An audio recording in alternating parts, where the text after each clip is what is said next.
Thank you, everyone, for coming today. We appreciate you coming to the African American Credit Union Coalition Commitment to Change Credit Unions Unite Against Racism General Session. We're happy that you are here today, and we have a wonderful, power-packed audience today. We have a fabulous, wonderful panelist today. I need you to just sit back right now and grab your seat belts because they are ready to come. Today we have our Master of Ceremony, Miss Lauren Williams from CUNA, who will be serving as, again, our MC for today. She will give the housekeeping rules, and then I will come back to introduce our panelists. Lauren? Thanks so much, Michelle. I hope you guys can hear me okay. Welcome everyone to day 3 of AACUC's virtual conference. I'm Lauren Williams, as Michelle mentioned, coming at you live from the Washington, D.C. area, representing the Credit Union National Association.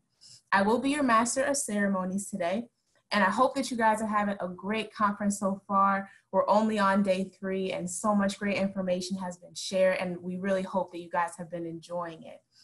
Before we get started, let's just go over a few housekeeping items and announcements. So first things, all sessions will be recorded and uploaded by August 24th, so make sure to mark your calendars. Just so you know, the recordings will be accessible the same way that you access the sessions through the conference center. So that same link that you've been using, be sure to bookmark that. So to maintain integrity of the recordings, please note that all participant mics have been muted throughout the session. So if you're looking for your mic, that's why it's not there. But of course, we want to encourage you to, as you have been doing already, engage in the chat. Talk to your fellow credit union professional, and let's make this as interactive as possible, even amid the crazy times that we're living in today. So we will have time for a question and answer period at the end of today's session, but please use the chat to ask questions from the presenters, and we will be sure to pass them along to the session moderator, Ms. Michelle. So send your questions to the participant named, there's 2 asterisks, questions for speakers, and you should find them at the top of the participant list. If in fact you or we all experience technical issues during the presentation, please feel free to send a private chat to our tech team. Each tech team member has 2 asterisks in front of their names. We invite you to share your experience of the conference on social media. So make sure to use the hashtags CTC 2020, then also AACUC 2020, then hashtag changed, hashtag AACUC, hashtags CU_Unite, and hashtag CU_BLM or Black Lives Matter. So there's a lot of hashtags. Let's get active on social. Let's shake the world. Let them know what the great things that we're doing for the credit union movement this week. We also invite you to give us some feedback through a short survey at the end of the conference. So let's move on. A couple things we want to highlight from the donations for UNCF. So today, this is major, guys, major. AACUC presented an initial donation check to UNCF in the amount of $5,000. That our goal is to donate a total of $10,000. We plan to make a second donation on Monday, August 17th, so we're almost there. If you'd like to donate to UNCF, please visit the AACUC booth in the virtual exhibit hall, or you can donate directly on the aacuc.org website. Now, prizes, this is the good part, prizes. At the end of this session, there will be a drawing for prizes, you guys. They're donated by our awesome sponsors and exhibitors. And if your name is drawn as the winner, we'll be sure to contact you and arrange the delivery of your prize. So don't worry, I'm not gonna steal it, even though I probably will want to, because Renee has been giving away some really awesome prizes. So I'm a little jealous that I can't partake. And okay, last announcement, a huge thank you to our sponsors. We would like to thank our title sponsor, PSCU. As you saw, they had a great commercial before we got started today. And also today's sponsor, FIS Global, and all of our other sponsors. We thank you so much, the generosity for all of the sponsors and all the exhibitors, so that we can make this conference to you free of charge. You know, that is not an easy feat. So we are so grateful to our sponsors for making that possible. So please thank them. You know, visit the virtual booths, check out their booths, say hello, and make sure you give them a shout out and give them a thank you as well. So with that said, I think that concludes it for our housekeeping items. I'm going to turn it back over to you, Michelle. Thank you so much, Lauren. And again, welcome to the Taking Action to Affect Change General Session. We have a phenomenal panel for you today. This is day 3. We've been having a great time all week, and this team is coming. They are the A team. And so I am honored to introduce our panelists. And they have presentations prepared for you today. So as soon as I introduce them, they will begin with their presentations. We have Maria Martinez. She is the president and CEO of Border Federal Credit Union. It's headquartered in Del Rio, Texas. Maria has made presentations at local, state, national, and international events on credit union issues. We have Felicia Lyles. She is senior vice president for retail operations for Hope. And in her role, she advances Hope's mission of expanding across financial services and tools in underserved communities across the Deep South. Third, we have Erin Parrish. She joins us from Durham, North Carolina. She is a cultural anthropologist, community organizer, teacher, and human-centered designer whose life and work center around the collaborative practices of building community, nurturing creativity, and fostering justice and joy. And then finally, we have Gary Perez, and he serves as the president and CEO of USC Credit Union. And they serve faculty, students, staff, and alumni, as well as underserved and underbanked residents and small businesses in the communities surrounding USC's South Los Angeles and East Los Angeles campuses. So panelists, we welcome you. We are excited to hear what you have to say. We know that you have great things in store for us. And so now we will start with Maria Martinez, followed by Felicia Lyles, then Erin Parrish, and Gary Perez in that order. Thank you. Good afternoon, everybody. Thank you, Michelle, and hello to the rest of the panelists. My story today begins with, there's a PowerPoint right in front of you. I'm gonna be talking about affecting change. And so many of us as leaders out there, we must take action in order to affect change. There's 3 things that I'm going to concentrate on today. As a leader, I think that we must take action to affect change by engaging and motivating staff, and also by knowing our members and their needs and staying involved. So how are we encouraging our staff? I engage our staff by allowing them to express themselves in various ways, to encourage each other, to value themselves, and to acknowledge and recognize those that have done above and beyond, serving others and doing good. We empower our staff to express their feelings. Since the majority of us were reporting to work at our offices when COVID hit, our staff was encouraged to choose a wall. So I told them, I said, you go around the building, choose a wall within your workspace and get creative with it, expressing your feelings while sending a positive message to others. They all got together in one of our branches, as you can see here. They built a wall filled with random acts of kindness. The wall says, behind every mask is a purpose. And that is because we all as individuals can make a difference in someone's life, no matter how big or how small the gesture is. There will always be an opportunity to do random acts of kindness. Another branch built this tree with each employee's handprints, sending a message that acts of kindness leave a handprint in people's hearts. They also built another wall with a message of, we are together, even when we are apart. The staff was determined to send a message to our members and our community as they went through all this with pictures and written words, reminding us that pictures are worth 1,000 words. Our main office, they focus on making sure that quality service was still being provided to others. And in this wall, they feature employees performing good deeds and service that went above and beyond the call of duty. our staff feels appreciated and engaged. During our Zoom weekly staff meetings that we started having due to COVID and restrictions and all that, I would draw 12 lucky winners. I assign each of those lucky winners a task. Each lucky staff was given a gift card, and with it, they were supposed to share half of it with another person. One group got to choose another coworker and buy them a small gift and deliver it with an inspirational note to tell the person why he or she was chosen. Another group was tasked to select a coworker, a coworker's child, to buy them a gift and write a special note to them or the parent.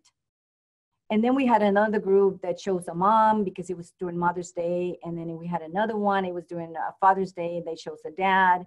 And then we had graduation seniors, so they chose a graduating senior and send a special message to them. It was just building confidence for them. Our intent was to keep our staff engaged and motivated.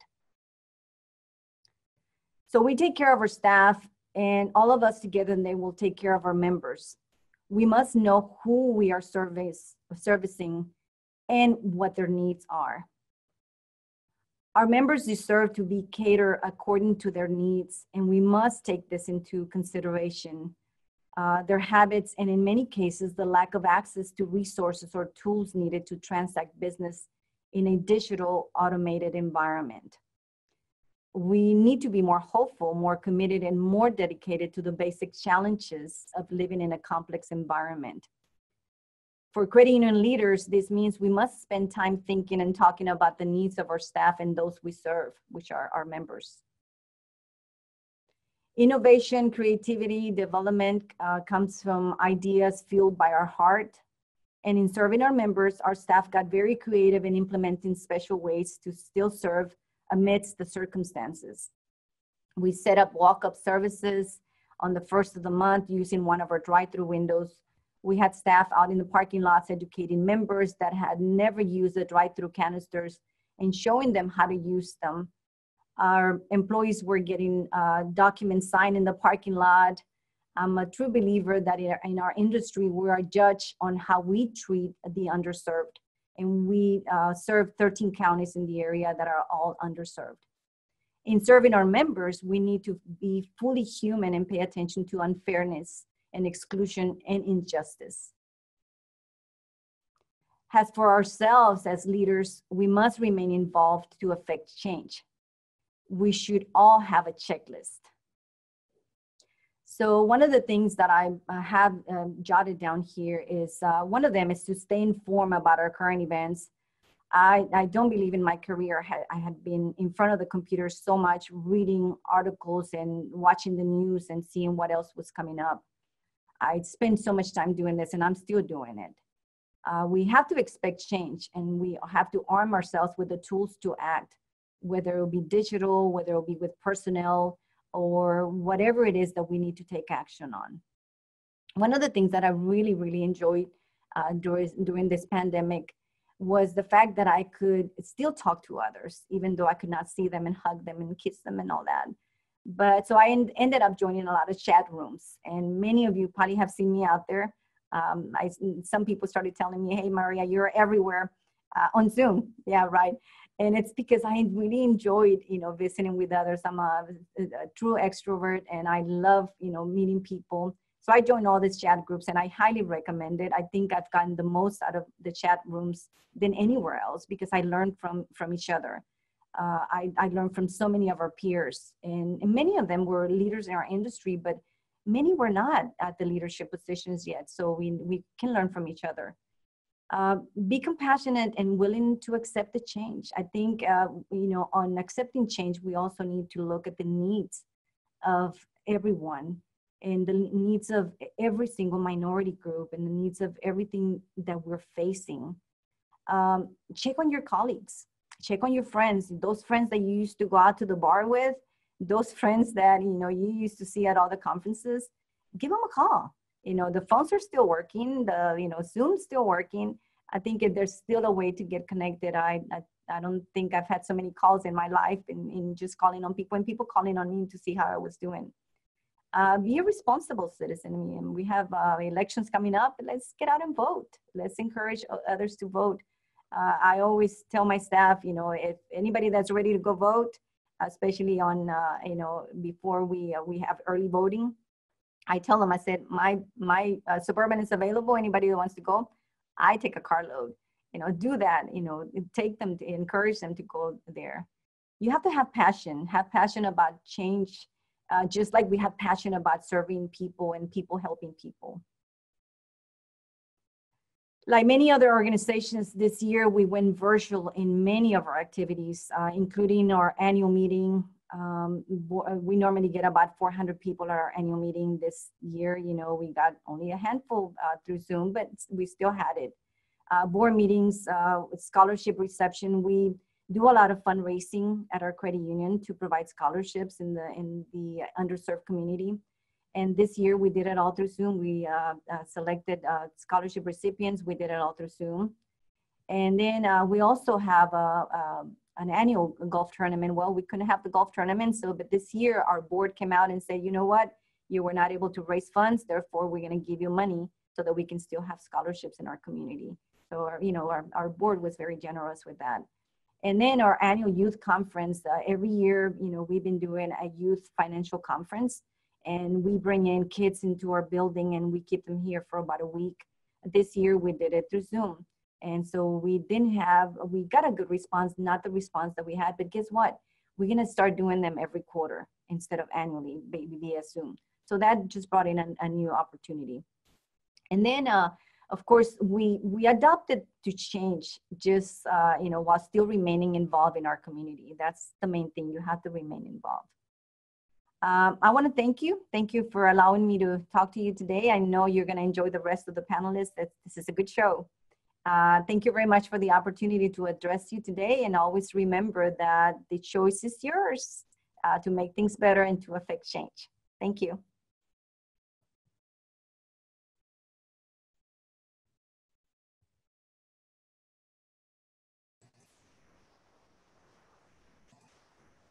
Good afternoon, and thank you for the opportunity to allow me to share about our work at Hope and how we're using transformational deposits to fuel Black economic advancement in our region.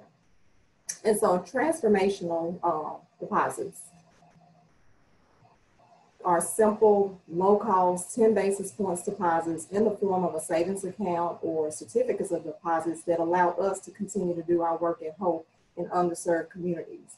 Through the transformational deposit program, Hope, this allows us to import capital, in turn deploy it in places like Drew, Mississippi, a small rural, majority Black Mississippi Delta town, to advance the economic mobility of residents through the mortgage lending, business loans, and other financial services that otherwise, if Hope was not present in that community, they would not have access. But the genesis behind the transformational push for us is that we have to go to market for our deposits right now. And we pay a premium to fund the demand for our loans because wealth simply doesn't exist in the communities that we serve. So we realized that if we bring our cost of funds down to the credit union average, for every $50 million, we could save $1 million a year. And then that reduces the need to generate $1 million in revenue, but also raise $1 million. And so you see a picture of our branch location here. So one example, Itabena. You know, I want you to picture a small majority Black town in the Mississippi Delta where you have a post office, a convenience store, Dollar General, and Hope Credit Union. The poverty rate is 42%. The median household income is just roughly over $20,000. The community only has an estimated 1.2 million in total community deposits. So even if Hope had 100% of market share, local deposits could only support 12 more home mortgages averaging $100,000, or us doing 2 small business loans averaging $600,000 in Itabena, Mississippi. So these transformational deposits for us is a huge way for us to continue to transport capital into these communities. And so early part of July, there was this huge announcement about the Netflix investing $10 million in Hope Credit Union through transformational deposits. And this was part of its $100 million initiative to advance economic opportunity in Black communities. And so Netflix investment, this serves as an example, hopefully to other corporations who are seeking a meaningful way to invest efforts to close the racial wealth gap, that this is an opportunity for them to do this. Netflix recognizes that investing in financial institutions that are owned or led by people of color are the most effective way to fuel economic mobility and prosperity for people and places from which typically wealth just has been extracted for generations. So through our work, Hope invests in capital-starved communities across the Deep South, home to a third of the nation's persistent poverty counties. And so, you know, why Hope? Because typically, in addition to, institutions led by people of color, being effective, but we're more likely to locate in Black communities, to lend small business lending, mortgage loans to people of color other than financial institutions that are not Blacks owned. And so another example, in the Mississippi Delta, a lot of our branch locations, we moved into bank deserts because the financial institutions that were located in those communities, they felt like these communities are not profitable, when in fact, when they were in those communities, they were not serving the communities. And I referenced it being in the previous example. And so the financial institution that was there, they didn't allow the community to come in to open up an account. They didn't allow the community to come in and to apply for a loan. They would require them to travel to another town, but they could come into that financial institution and cash a check. So Hope being present in these communities and giving them access to financial services is huge. And so, and when you think about Hope's membership, Hope is 80% of our Hope branches are located in majority Black communities. 61% of Hope member owners were previously unbanked. 80% are people of color. 2/3 are women, and 69% earn less than $36,000 annually. And so the work speaks for itself. And so we were just very fortunate to be a part of the Netflix investment, and that they were convinced with the work that we do every day that we can continue to move this work forward. And one way that we do this is through our Hope community partnerships. The partnerships, they provide strategic and focused community economic development training and technical assistance for our communities. And so in our markets, we have 7 towns that are participating in this partnership, 6 of which are located in persistent poverty counties, and 5 are located in the rural Mississippi Delta. And so the 7 towns have an average of roughly 3,900 residents. All are majority Black. So you're looking at 58% to 91% with high distress. And so they struggle with high poverty, chronic disinvestment, and a talent youth drain caused by the absence of opportunity. And just thinking about my previous example, when you have a lot of these communities, when they only have a post office, they have Hope Credit Union that's present there, but they may have a convenience store. There's not any opportunity for the youth, so they move out. So our goal when we go into these communities is that we work closely with the municipalities, community stakeholders, and residents to identify high priority projects, such as redevelopment of schools, because a lot of these communities, their schools are underperforming, hospitals, grocery stores. A lot of these communities, not only were they bank deserts before we moved into the communities, but they also are food deserts. And so we also work with them to identify high quality affordable housing. And so one perfect example of the housing is when we moved into Moorhead, Mississippi, which is another one of our small towns in the Delta. One of the first requests from the mayor was for Hope to tour a subdivision that was located outside of the town limits. And so Eastmore, a subdivision of substandard housing, many of the homes had caught fire from poor electrical wiring when these homes were built. And so when the mayor asked if assistance, Hope was able to import capital through grants and other funding to renovate these homes. And so as we're able to import capital into the places we serve, we want to do it in a way that addresses the community goals and what their aspirations are, because it's truly about what's important to them. And so when you look at Hope's products and services, we offer your typical checking accounts, your savings accounts, your student accounts. But one thing about Hope is that we are a mission-driven organization that is focused on meeting people where they are. We provide people with the products and services, the tools that they need to create a better future for themselves as well as for their families. But one thing that we've identified, not just offering the products, the financial education. So we offer financial education one-on-one. We also do it in group settings, working with partners, our churches, our nonprofits, our schools, employer groups to come in and talk to their employees. So our staff really does take the time to listen to people and really understand their financial picture and what their goals are and help them build upon that plan. A lot of our members, they were unbanked. They didn't have an account before they came to Hope, or they were using a lot of the high cost providers. And so one thing about Hope, we offer second chance accounts. So individuals that feel like that they may have had a bad experience, they owe another institution, and they think, well, I can't have an account. That's not the case with Hope. We give them that opportunity because we do feel that everyone deserves to have access, not just to accounts, but affordable products and services. But also partnerships, again, have been key with us meeting people with where they are, because even working with organizations that work with those individuals that were formerly incarcerated that feel like they don't have an option and they're trying to get back out in the world of getting a job, but no one wants to give them an account. So, and if a person has a bad credit, no credit history, Hope utilizes factors like their rent payment, their cell phone payment when a person applies for a loan. So again, the financial education piece is a critical part of it, but not just telling people the things that they need to do or they should do, but having the products and services to guide that financial education.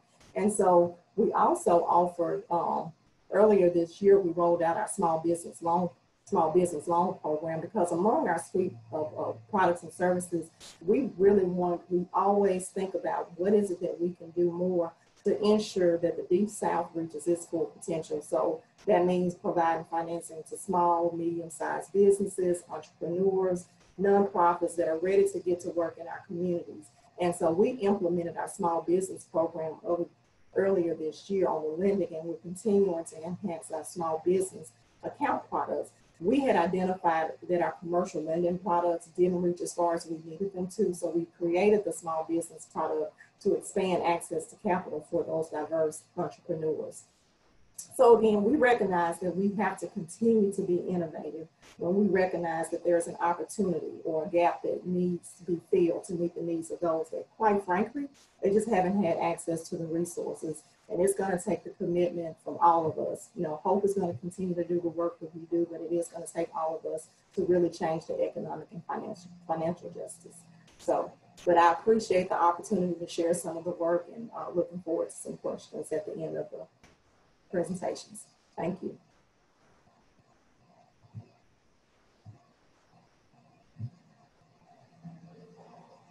Thank you. It's just such an honor and joy to be here with everyone today. Thank you for the opportunity to share this virtual space. And thank you to these panelists who are doing such hard work with so much heart. Y'all are just inspiring already and a tough act to follow, but I will do my best. My name's Erin Parrish, and I work for the City of Durham, North Carolina in our Office of Performance and Innovation. And I'm going to talk about a project that we did as part of a Bloomberg-funded innovation team to design a driver's license restoration program.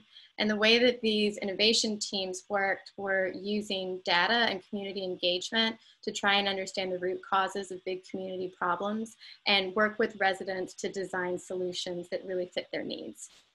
So the first project that we worked on, the mayor and community leaders chose a priority area, which was improving economic opportunities for our justice-involved residents. And then we worked for over a year to design solutions around that topic area.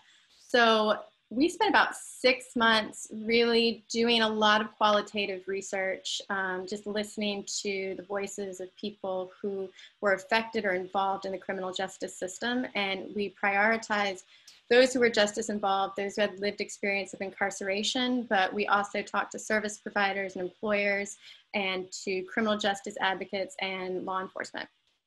And from this process, a big part of this process actually also was hiring people with lived experience of incarceration. So that's always been a really important part of the design process for me. A lot of design is talking to people with lived experience, but I think it's really important to also monetize the lived experience by giving people jobs and training them to do the work. And so I don't know the right from left, but the person on the right was our community engagement coordinator, and he was trained to do the research and analyze the research. And so the next slide, you'll see what the research looks like. And it's really messy. You know, people's stories and people's lives are really messy, and part of the work of design research was getting comfortable with mess. And that's actually part of like where we are in our current state right now, is how do we get comfortable with mess, recognize that that there's this mess, and see the patterns that emerge through that. So in this work, we went through this research process, this analysis process, and then from there came up with ideas from the research. And we came up with 400 different ideas of possible programs and solutions we could try to implement. From those ideas, we chose 10 to test and 3 to actually implement, and are currently programs in the city of Durham today.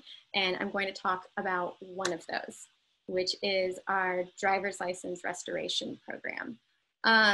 So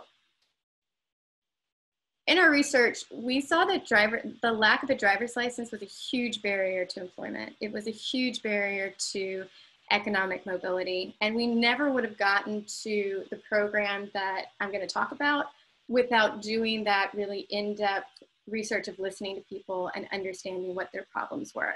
If we had just assumed that we knew what the solution to issues with economic mobility were, we probably would have just designed a jobs program, which is great, and we did that. But we also did this driver's license restoration program because that's what we kept hearing from people, service providers, judges, justice-involved residents alike. So this is what we heard. So from the qualitative research, we heard over and over again this was a problem, and that really spurred us to try and get the quantitative data. And when we got the quantitative data, we got data from an employer from the city of Durham, and we found that 60% of our jobs required driver's licenses to get these jobs. And there were jobs that would be like interns, jobs you didn't actually need a driver's license for. So our own organization was preventing people from getting jobs because they didn't have a license, and for no actual good reason, other than that's the way the system was structured. We also got from the Department of Transportation what the data was for the city for the number of residents who had revoked or suspended licenses. So we have 200,000 adults in the city of Durham, and out of that, 25% of our population, 50,000 residents, had suspended or revoked driver's licenses, and 80% of those were people of color. And so there was a clear issue of racial inequity around driver's license suspensions and having them revoked, and there were long-term consequences of losing your license. So through our research with the district attorneys, so we talked to a lot of different people, and the district attorneys really early on said, this is a problem and we want to do something about it. And they had actually already run a driver's license amnesty program before. And so they created criteria.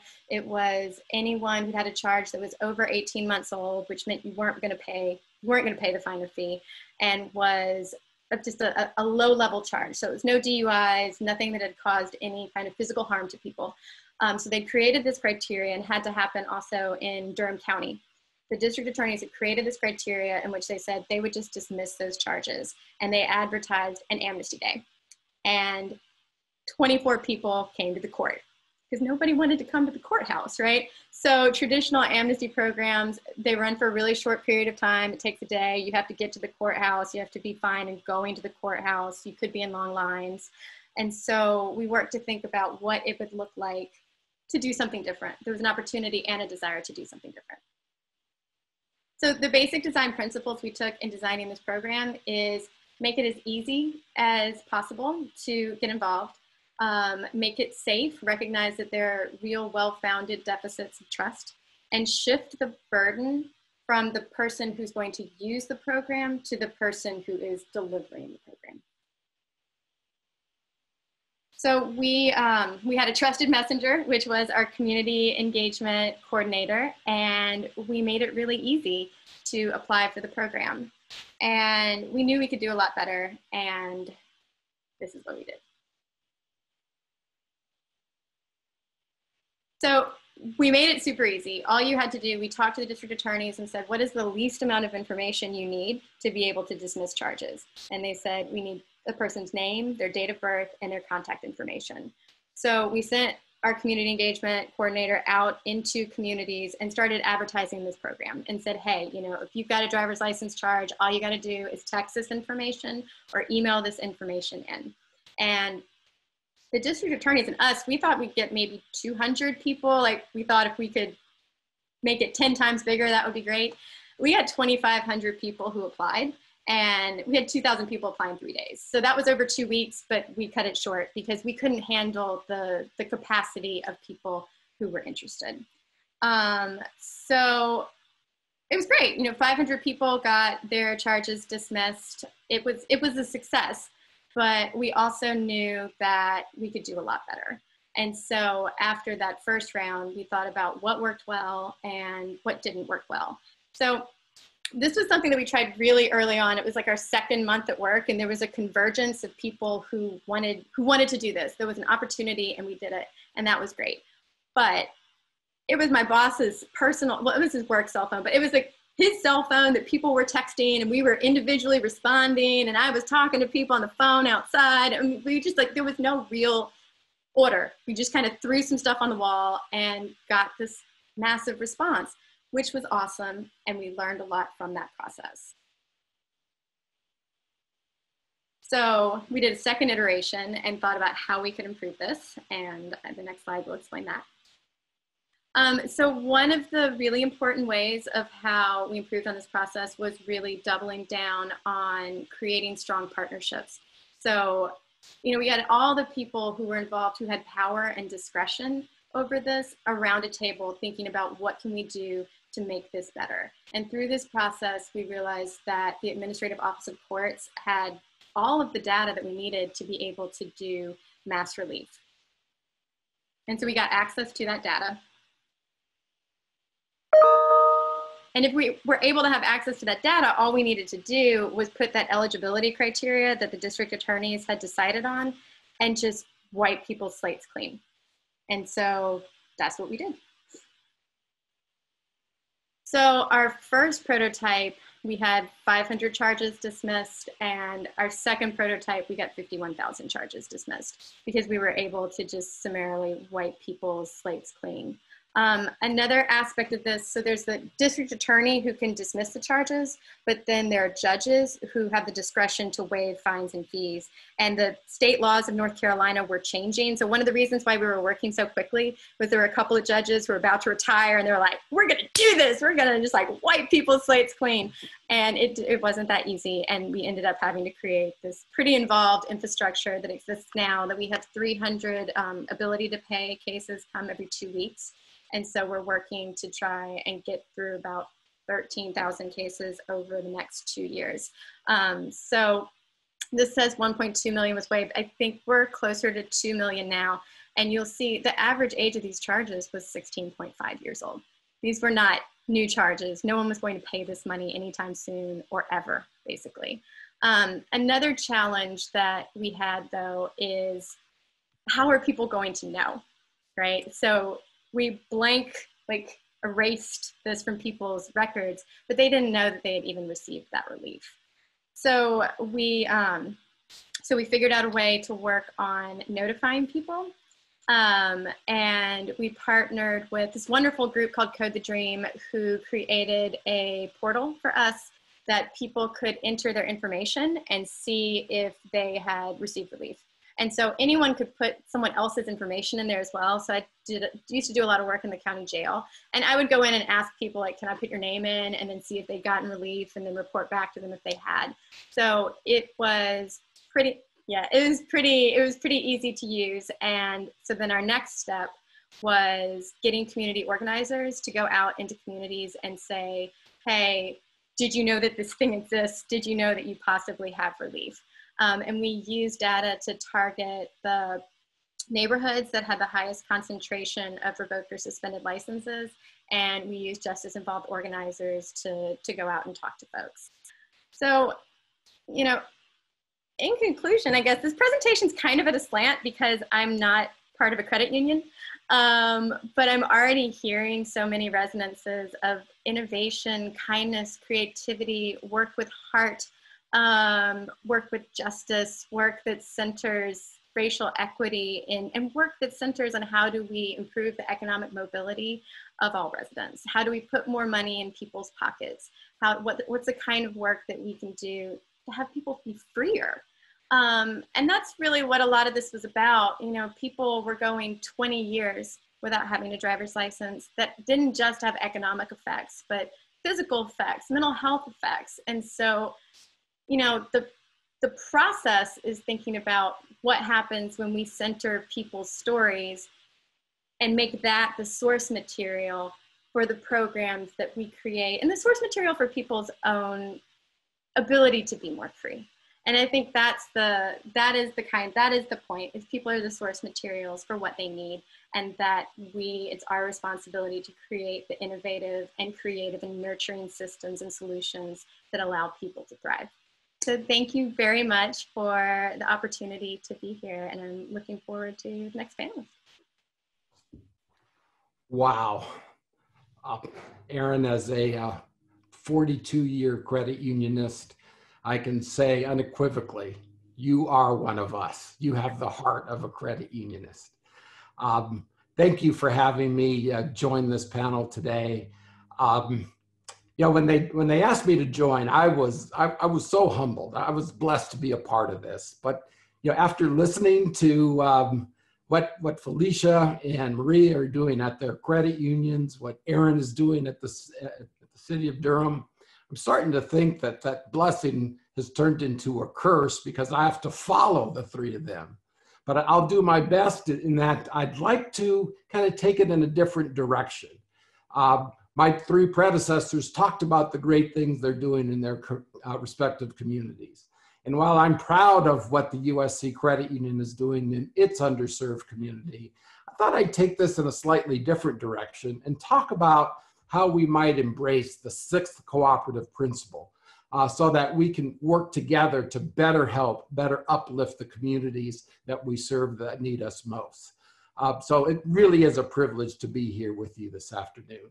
We're going to talk about maintaining the soul of the credit union.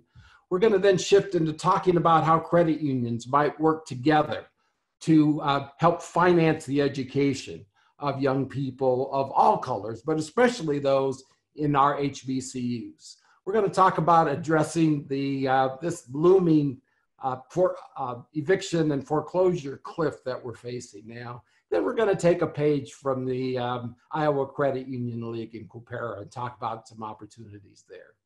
But at the top, you know, most of us are dyed-in-the-wool credit unionists.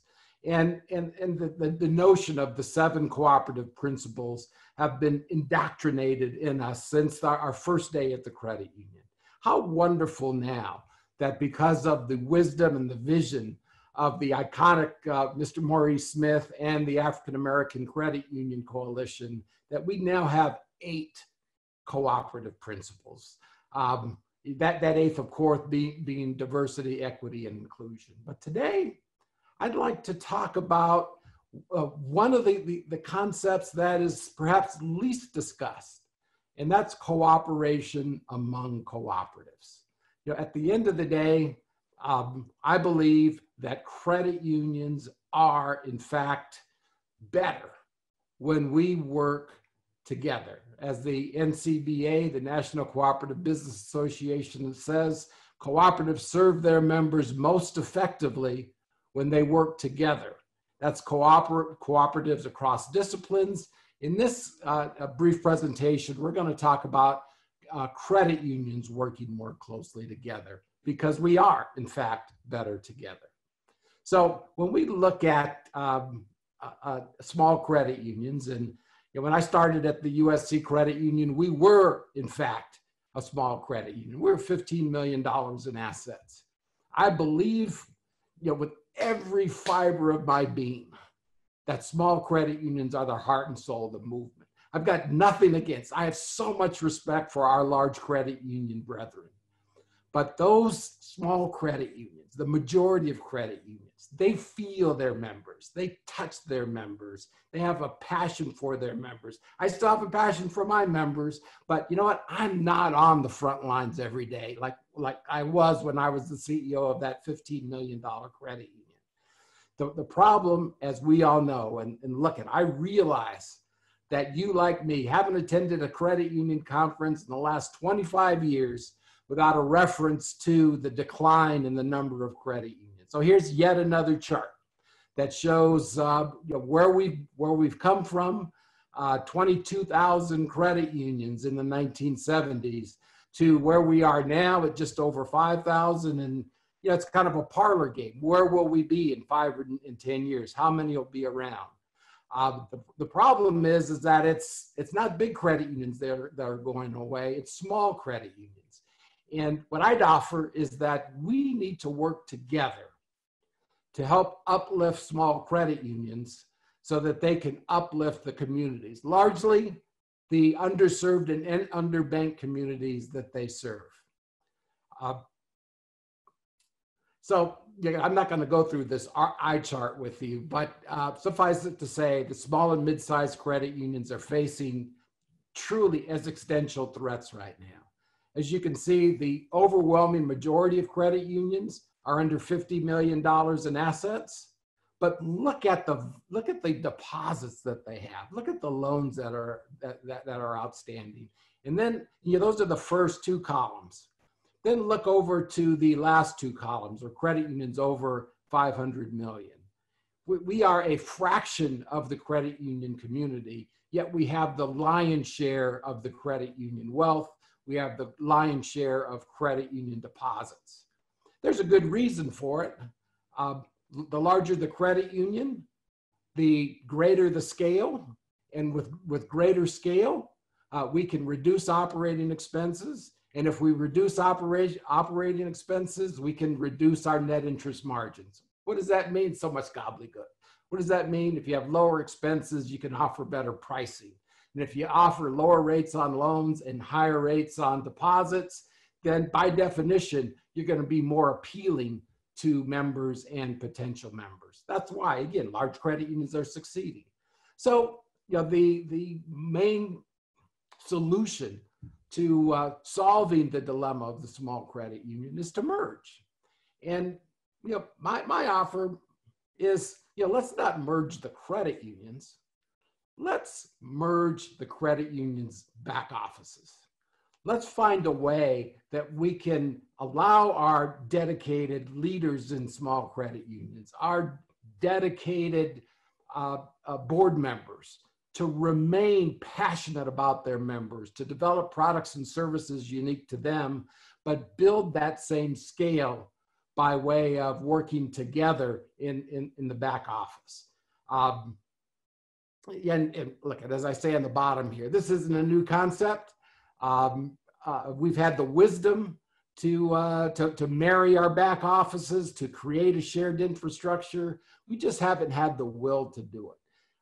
My challenge today is let's develop that will to work together to help small credit unions help each other now, or to help their members. I'm going to switch gears now and talk about how we might apply the sixth cooperative principle to serving the education needs of our members. Education is our passport to the future, as Malcolm X says, and the reason is that tomorrow belongs to the people who prepare for it today. And what we know as one of the nation's leading originators of credit union student loans over the last couple decades, that we as credit unions are in the business of fulfilling dreams. And at least from my perspective, there is no dream more important or more life-changing than a college degree. And we all know, we've seen these charts. We know the value of a college degree. We understand the disparity between those with degrees. I'm talking about the wage disparity now, between those with degrees and those without degrees. And that that void is not going to become narrower. It's going to widen, especially in the technology age. So what we need to do is to work together to enable a college education for all of our members. What we need to do, can we get the next slide, please? I'm sorry. This slide also shows, in a slightly different fashion, the disparity of those with and without high school and college degrees. It's shocking. So I don't think I need to make the case to this group that, on balance, a college education is important for our members. What I would like to offer, however, is that we need to work together to enable a college education. We really need to understand that our members are receiving student loans, but they're just not getting their student loans from their credit unions. Let me say it again, from their credit unions. They're being asked to go elsewhere to pay higher rates at less favorable terms to finance their education, as less than 15% of credit unions in this country currently have student loans in their portfolio. We've got to do something to change that. This is something that's in the headlines. Certainly it hasn't been as featured in the last 6 months due to the health, economic, and racial injustice crises, but we all know that young people today are saddled with unprecedented amounts of student debt. Have they turn to their credit unions to help them with that debt? The answer, by and large, is no. And I offer that we as credit unionists, for the good of our members, can come together to create a student loan restructuring program second to none. That we can actually do well by our members and by our credit unions by way of financing the education of this generation's students and refinancing the crushing debt of those that can't buy homes, that are delaying marriage, that are delaying families, because nearly every penny they have has to go to servicing their student debt. So I would offer that it's both good for the credit union, again, and good for the member. When I say good for the credit union, I'd like for you to forget the headlines for a moment. Those headlines that say there's a 25% default rate on student loans. Those headlines that say that's the next debt crisis is student loans. Well, yes, student loans are a problem, but most of the problem is centered on federal student loan programs, guaranteed student loans, loans to for-profit, loans made to students of for-profits. Private student loans, unlike the rhetoric, performed exceptionally well. Look at these charts. These products actually perform better than your credit card products, by and large, than your other unsecured products. You can hold these loans in portfolio, and if you don't want to hold them, you'll still help your members by a way of originating them and selling them to others, or simply referring them to others. So please know that there is a place for student loans in your portfolio, especially if we approach it from a cooperative standpoint. Now I'm going to switch into using that sixth cooperative principle to think about what we might do together.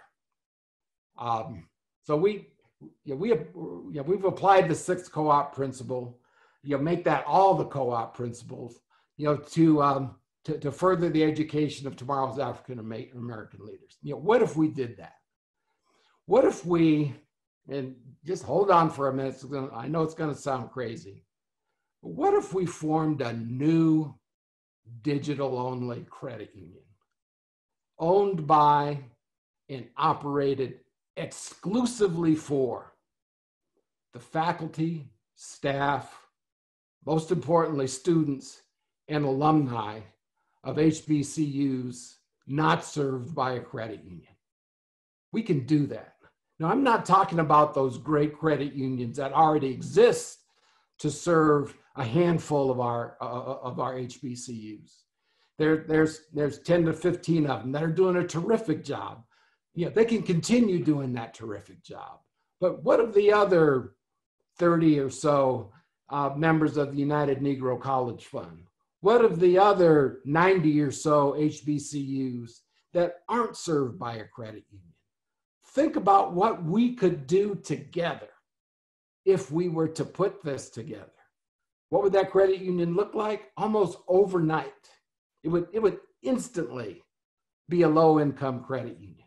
It would instantly qualify as a CDFI. It would instantly become an MD, a minority depository institution. It would be the recipient of money from government, from corporations like Netflix, from nonprofits. I'm telling you, this could be, I get excited that I can't talk anymore. That's how crazy I am. But this could be something incredibly useful and important. And I wish I could take credit for this. I know that the good people at AACUC are thinking about ways to help the HBCs. People in my boardroom, people on our management team. I was brainstorming with a member of our leadership team, Miranda Pierfax, who also happens to be a board member of the West Coast chapter of the AACUC. And we said, this could happen. We could do this. And we can do some other things that I'll talk about a bit later. If we resolve to do this, what if we did it right now? Let's not talk about it. Let's not dream about it. Let's not say, gee, what if one day? What if we did this right now with the support of the AACUC credit unions? I think we get the support of the larger credit union movement. That'd be natural person credit unions, large and small. I think the NCUA would be all over this. I think our trade association partners would join in, as would our CU vendors. And of course, the HBCU community would have to be a part of this. But let's remember, it would be owned by them and operated for them. So, what if? Well, the final what is what if this is the most ridiculous notion that anyone zooming in today or any day in the last 5 weeks heard? It won't be the first time.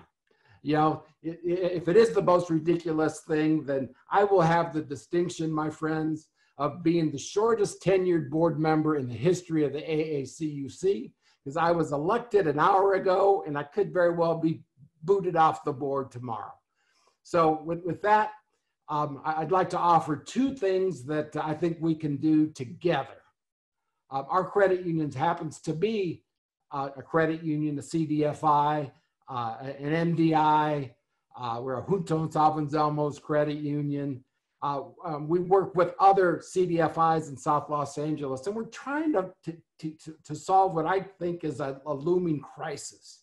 I think we as credit unions might benefit, and I know we benefit our members in our communities if we could find a way to finance, not over a year, but maybe over 3 to 5 years, the rents that have been missed during this crisis. How in God's name can a person who's missed 3, 4, 6 months of payments, rent payments, be expected to pay that back on top of the rent they owe when the rent moratoriums end in some of our, maybe even most of our cities and states? They won't be able to do it. I say, let's get credit unions to step up on a cooperative level. Let's get CDFI money. Let's get corporate money and nonprofit money to backstop loans that will help people stay in their homes. Let's solve this wicked problem together. And then finally, I've long been a fan of the Iowa Credit Union League and of CUPERA. What they've done is they've actually developed a playbook for credit unions that have a need to or an interest in doing better by and for their Hispanic members, but they just don't know how. And Coopera is a consulting firm that is operated under the banner of the Iowa Credit Union League. They do a great job. I think the African American credit union community can be well served by having the same kind of thing under the AACUC umbrella in helping those credit unions who, you'd say they woke over the last 4 or 5 months. They understand now that perhaps they need to do more, but just don't know how. Well, I think we can take a page from Coopera and present that same kind of playbook to them forward. So with that, I say thank you, and to any Trojans out there, fight on. Thank you so much, panelists. I shared with the audience that it was going to be a powerful presentation from each of you, and looking at the chat room, I can see that they have enjoyed you, so thank you so very much. I know I learned a lot, and I'm sure we all did, and we can take away and build our communities in the markets that we serve. So now I have a few questions for you, and I'm going to start with Felicia. Felicia, what has been your most eye-opening lessons that you've learned in the past 6 months?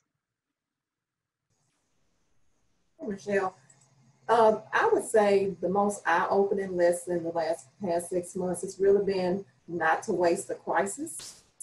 We learned after Hurricane Katrina that versus running away, we needed to run towards the biggest problems of racial and economic injustice. And so we feel like doing that, by helping the thousands of people that needed assistance, we really came out stronger from a human and financial capital perspective on the other side. And we find ourselves right now in a similar moment. Right now, we're doing business like we never imagined the first part of the year. We've had to respond when we think about right now the small, and I talked a lot about, we just rolled out our small business program the first of this year. And so although we've had a commercial department, actually our commercial area was really the first part of hope when it started, but we knew that there was a gap. And so we've done over 3,000 SBA, the Paycheck Protection loans, since that program rolled out for over $85 million. Typically, we do 50 in a year. So that just tells you how significant the impact that we've been able to make in responding to the crisis that we are in right now. And a lot of these loans were largely to very small entrepreneurs of color that no one else wanted to serve. A black barber in the New Orleans area, Boys and Girls Club in the Black Belt of rural Alabama, Tougaloo College, one of our HBCUs locally in Jackson, Mississippi. And so we have to be able to respond. We've been able to, develop some loan programs. I know Gary just talked about the work in our Hispanic community. We developed a Power of Hope loan program for those individuals that did not, that with the ITM, they did not receive any type of stimulus funds. And so we developed a program to put $1,000 in individuals' hands that if they had an ITM number. And so those are the type of things, like I said, we have to continue to be innovative. And when we have these crises, we have to figure out, okay, how do we respond? What are some things that we can do? And we'll find ourselves, like I said, when this crisis is over, we'll be better off on the other side. Outstanding. Thank you so much. Next question goes to Erin. Erin, on the license restoration programs, is that something that you are working on scaling or packaging for other states to pick up?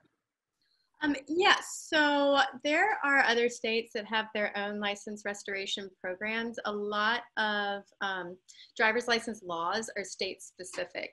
And so North Carolina has one of the harshest driver's license laws in the country. For when you get your license revoked or suspended, then your driver's license is indefinitely revoked if there's a failure to pay or failure to appear. And so what we've been focusing on more is scaling it up across the state.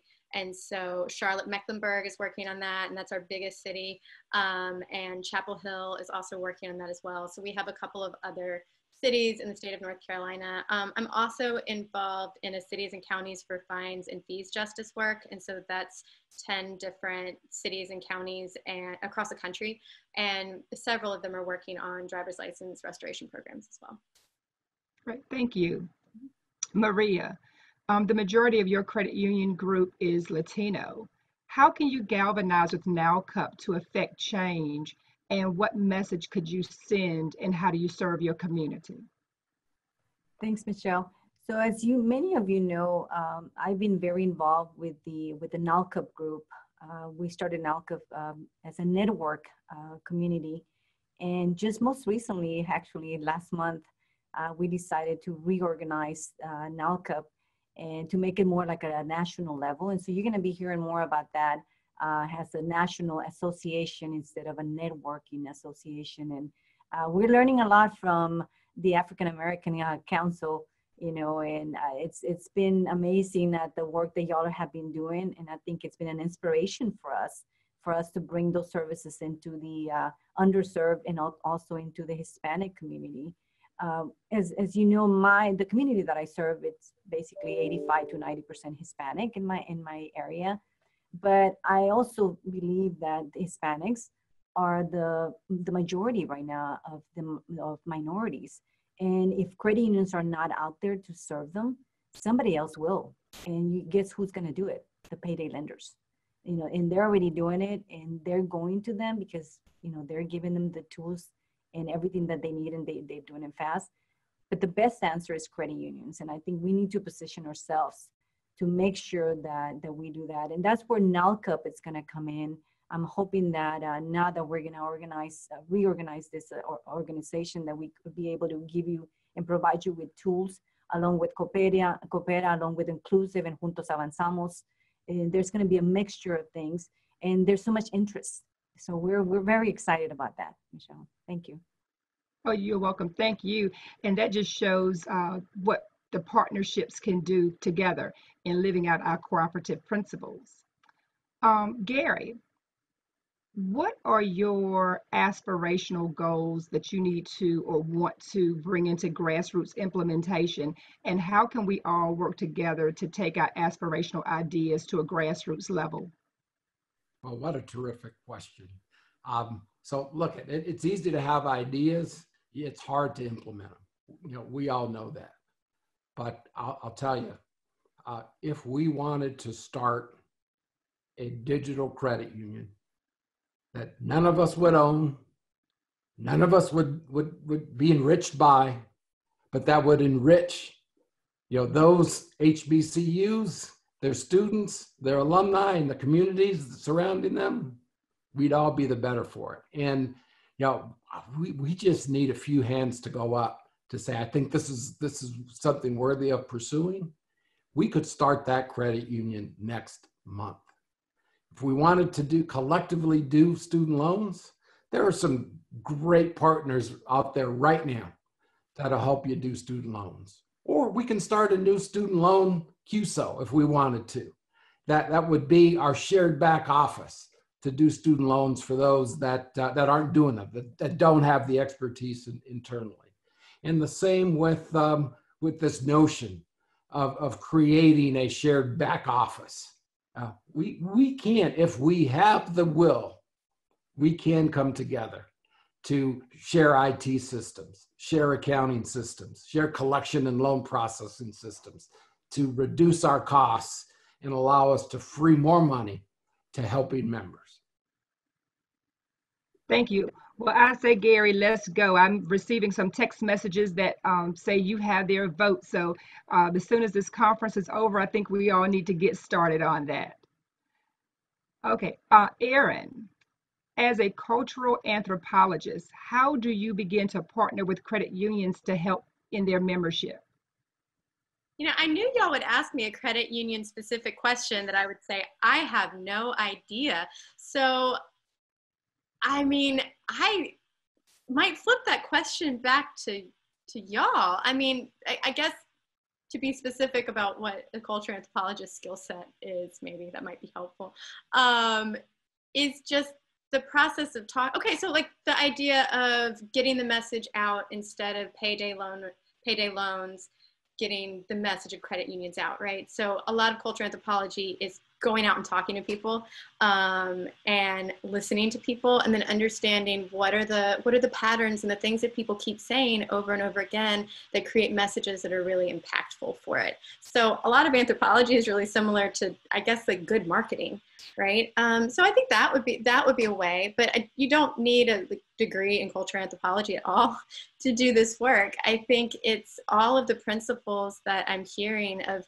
cooperative practices and going to meet people where they're at. You have those skills already, right? It's just packaging those skills, which you're doing already. It's continuing to package those skills, but always remembering that you have to keep talking to people and keep listening to people and keep understanding how you can refine a product, create a new product, understand what people's needs are. And that's a really hard thing to do right now because we're in survival mode, and that's real. But it is also a moment, like to what Felicia was saying, of not letting crisis go to waste. And what Gary's saying with his passion is it's a revolutionary moment, you know, and it's a moment where we can think big and dream big, and that the root causes of our country's destruction right now are emerging right now. And so it's up to us to think about how we can be part of the solutions. And I think that the people on this call and in this panel are part of those solutions already. So that was a really long response that wasn't probably that clear. But I'd also say, you know, if you reached out to some local universities and asked some undergrad or grad students if they could partner, they'd probably be excited because it would be an interesting project to work on. Great, thank you so much. Felicia, tell me or tell us, what are 2 or 3 obstacles that you face in terms of growth and profitability with working in a distressed community? That's a really good question, Michelle, and it is a balance. You know, as we intentionally move into some of these communities that we know that the financial institutions left because they weren't profitable. For us, it really is about serving the people and serving the community. And some of that we do, you know, of course, you know, our loans, you know, we try to have competitive loans and really have a good balance of that. The transformational deposits is going to help offset that with, you know, bringing in some capital to help us continue to do the work that we're doing. But then also we offset some, you know, that with funding that we receive from organizations. But one thing that has always ultimately been our goal at the credit union is that we want to be self-sustainable.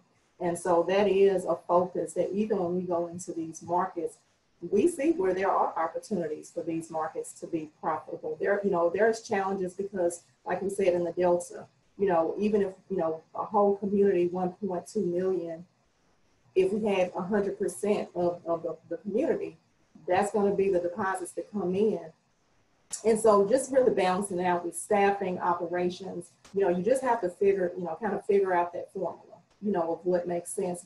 But a lot of times we go into these communities recognizing that, no, there's not going to be a good balance, but it's the impact that helps us continue to get support, like instances from Netflix and other organizations that see how important the work that we're doing, and them being willing to say, hey, here's some funds to help you continue to do that work so that people do have access to just a basic savings account, to a checking account.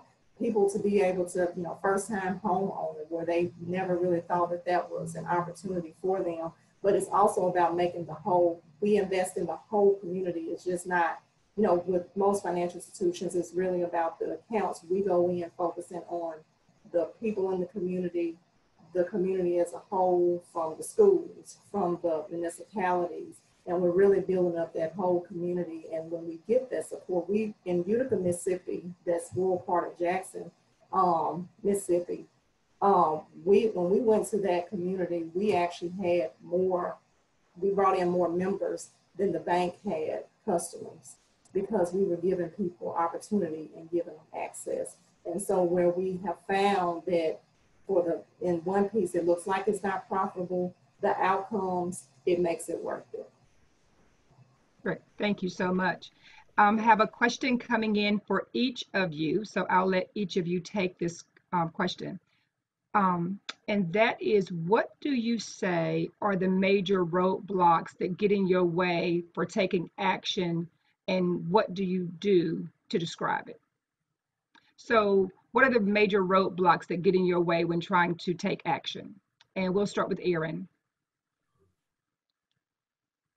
Are you picking on me, Michelle? Never. It's North Carolina in the house. That's right. Right? I see you. You know, the first response I had to this was just the enormity of the system and enormity of the problem. I mean, all of the systems that we're working with and working against are large structures and systems for a reason. And so it's always easiest to go with the flow, right? It's easiest to go with a big bank. It's easiest to not engage community with what you're going to do. And that is frankly tiring. But okay, I'm gonna be real. I'm really aware of legacy and heritage and ancestors, and that where we are today is on the backs of others for the good and for the bad. And that what I do to feel inspired is think about what would my ancestors want me to do and what do I owe to others. And so that's what gives me inspiration. And it's like, these legacies are old, but there's also strength in the history and the struggle that got us to where we are today.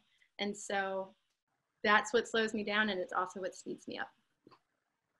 Thank you so much. We'll move to Maria. What are the roadblocks that you encounter? So Michelle, I would say for me have been more not having the tools to get things done. I think when it comes to, many people would say that roadblocks are maybe humans or people that you work with, but I really don't have that. I mean, I've been very blessed that my staff and my board have been very cooperative in the way we move things around to serve, especially in the underserved. But sometimes not having the tools in place to, provide the services that people need. I think that would be the major thing. Once, this COVID thing happened, all this injustice that came across, we started reflecting on everything that we've done in the past. And one of the projects that we have is to, go more digital, but do not forget the human factor. I think that's very important, because I think the human factor is always going to be needed. Just like I need a hug from each of y'all right now, we're going to need it from everybody. So I think it's important that we have the tools, and that's all. What it is money. You need the money. So now we need to concentrate on the bottom line, see how we're going to make the money so that we can put those tools in place. Thank you. Great. Thank you. Gary? Well, Michelle, I think our movement, our system is rich with passion and commitment. We're a bit poor on resources, be it capital dollar resources, be it human resources, human capital. And I think what we need to do as a system is to get beyond the, hey, that didn't work mindset when we're talking about some new things. I know, look, there are so many people out there rolling their eyes because they've heard me talk about these same things so often. Say, when is he going to get off that cooperation among cooperative thing? But yeah, it might not have worked before. We've had some false starts, but we have some great examples of it working. And with the digital tools we have today, we can make it work. We can do what may have been impossible or difficult before if we take a fresh approach. Great. And Felicia, what are your roadblocks? Hey, I'll have to agree, definitely capital, we got to have money to do the work.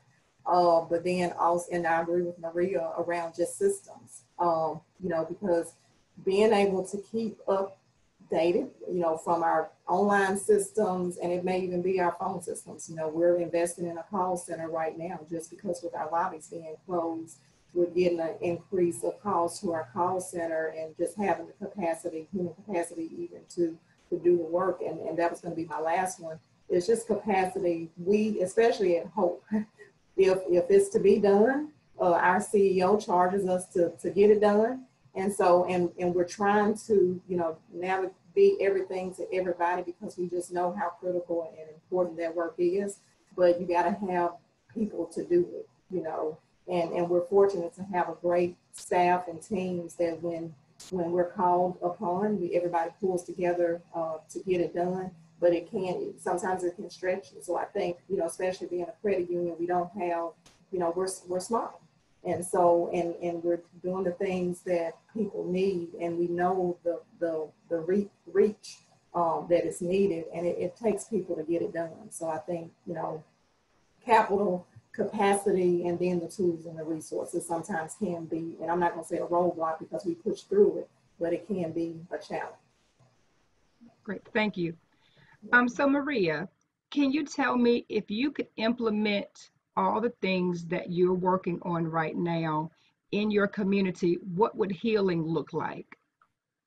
Oh, wow. Really good. You know, I think there's so much need. Every community has a lot of need that I think credit unions, if we embrace ourselves with good partners. Erin mentioned a really good program, and Erin, I was taking a lot of notes on your program. There's so many things that we can do in our communities if we have the tools in place, especially if we can, for instance, let me just give you an example. In my community, the majority of the people may have a cell phone, but I can tell you that we offer e-statements, and many people don't get the e-statements because they don't have a computer at home. They have a phone, but they don't have a computer at home. So how are they going to store this data? So there's things like that, that even though I may have the tools in place to offer to the members, I may not be able to fully offer those programs because they don't have the tools to adapt themselves to them.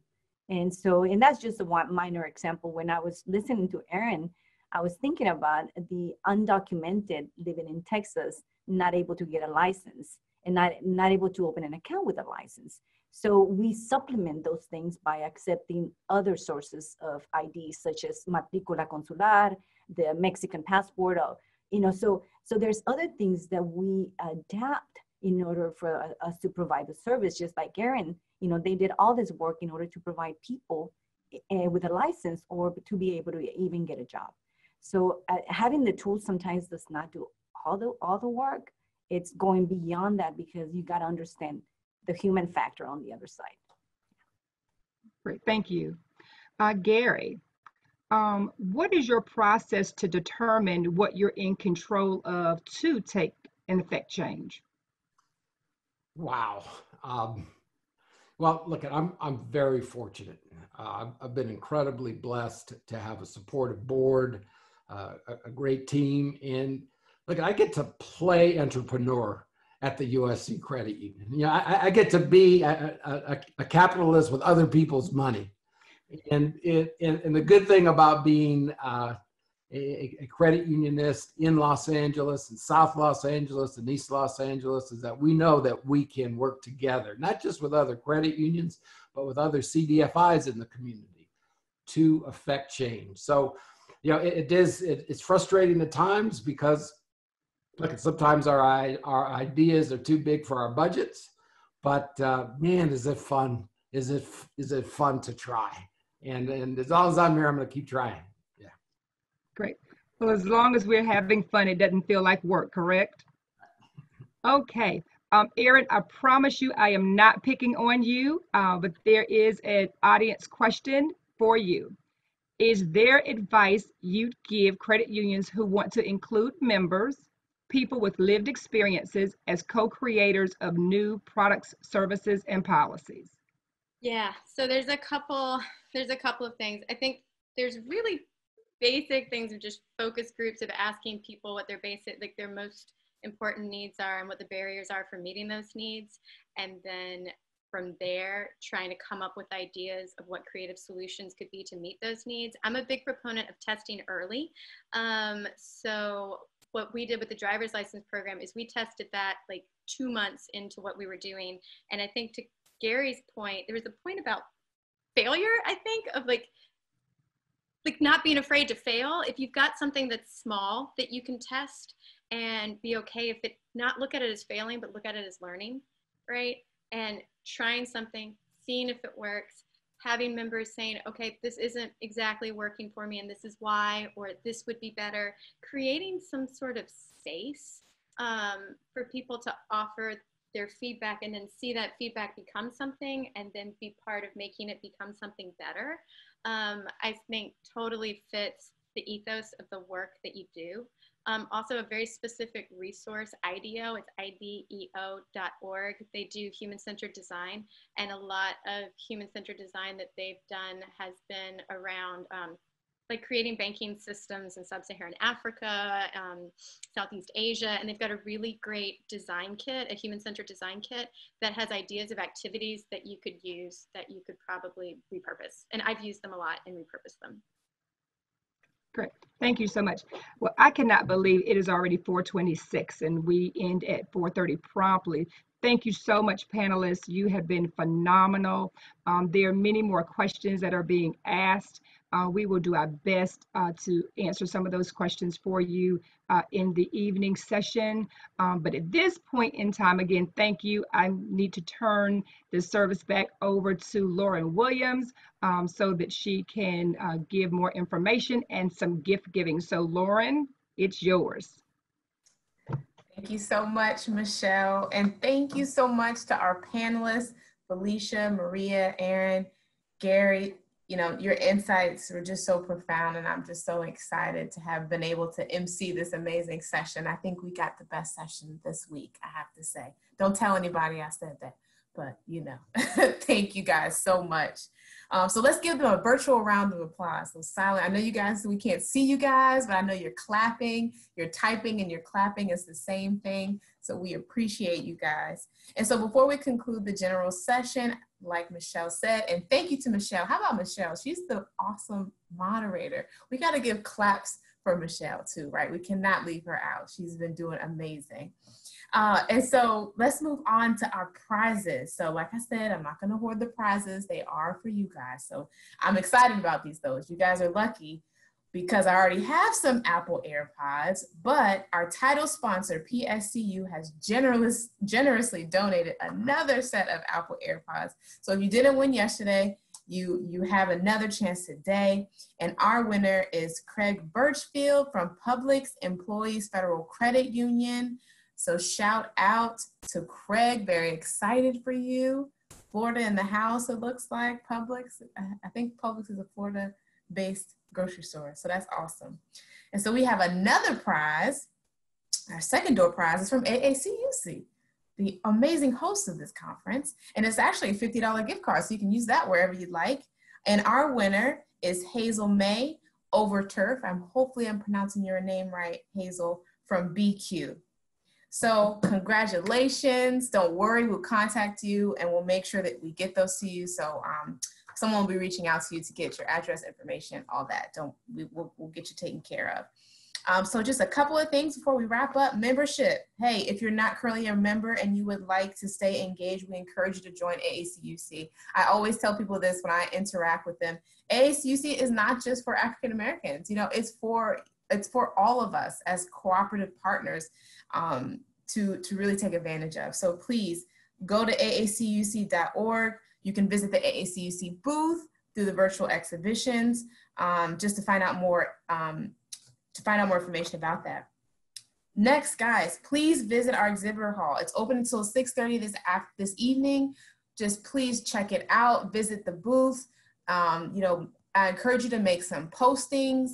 You can do some Q&A, but you know, we have tons of people who are just waiting to hear from you, wanting to take advantage of that. So please be sure to stop by the virtual booth between now and 6:30.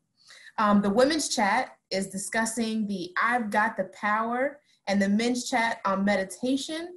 They both start at 6:30 p.m. today, so that's after you are able to drop by those virtual booths, don't forget. And then the Young Professional Summit, DEI and code switching begins at 7:15 p.m. Eastern Standard Time, and it's open to everyone. So not all young professionals, but it will be led by young professionals. So don't worry, we are not ageist here at AACUC. Okay, so we look forward to seeing you there. Don't forget, Thank you again to our panelists. We truly appreciate all of you all for joining day 3 of the African American Credit Union Coalition's Commitment to Change Conversation Series virtual conference. We hope that you were inspired and empowered to make a difference. We encourage you to keep the conversations going. Don't let it stop here rather. Keep it going in your credit union, in your social circles. Just keep the conversations going tonight, tomorrow, in social media. Don't forget the hashtags that we used earlier today. And thank you again for all your support. We'll see you soon. I think I'm right at 4:30, Michelle. I think I did all right.